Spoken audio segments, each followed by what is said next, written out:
At first, all is confusing. But as the pieces come together, patterns emerge. And before long, we can see the sinister face of conspiracy. And it all begins with a man named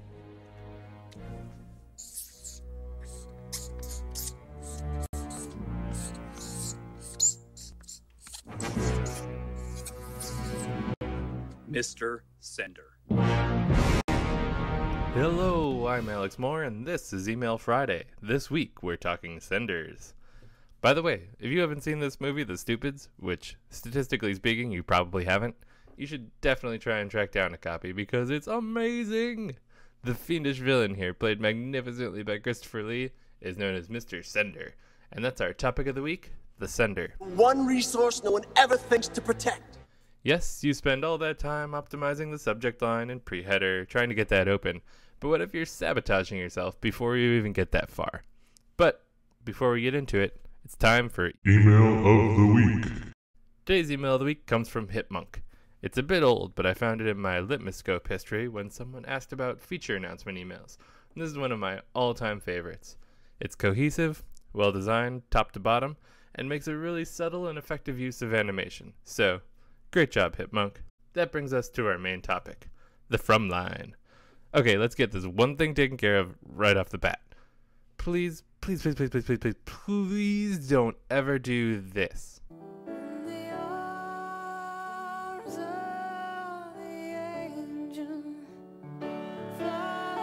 Yeah, do not reply. Don't do that. Do not reply is not a person. It's not your company. It's not even some piece of your infrastructure communicating with your users on your behalf. No reply says to your users, yes, we've automated this part of the process, and no, we don't care what you think about it. I'm not saying you can trick people into thinking their welcome emails are being individually handcrafted. I think people have a general tolerance for interacting with automated systems, as long as you don't rub it in their face.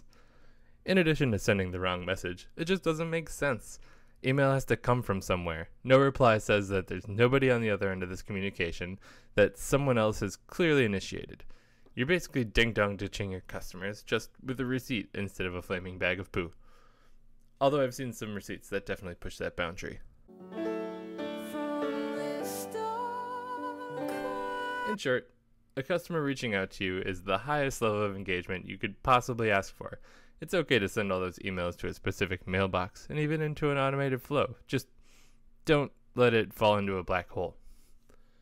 Now that that's out of the way, let's talk about the actual value of the from line. The premise for this episode came from a discussion I had on Twitter after complaining about an email coming from a company but listing the sender as a specific person at that company. That's odd. My stance on this has always been that it's basically fine, as long as the company is clear either later in the from line separated by a comma or something, or in the subject line itself. Apparently, though, there are other opinions, I know, shocking, on the matter. The most conservative, for lack of a better word, is that it is in fact not okay to contact your user using a human's name, because, it's not really from that person, it's from the machine, and it's from your brand as a whole. More importantly, though, what if that person leaves the company or changes positions and you have to change the sender name? You're giving up a ton of relationship that you've worked really hard to build up with your customer. So when does it work? Well, there are a couple of great uses of from human, the most obvious being something like Trunk Club, where you have a specific person paired to each one of your customers. Another thing that I've also recommended in some cases is direct communication from a founder if you're a startup. Rob Fitzpatrick has a great article about this. I'll put a link in the description, but his thesis is basically that a founder is responsible for directly emailing the first 1,000 users, just to help find evangelists and guide product development. Make sure you have a really hands-on relationship with those first people starting at your product.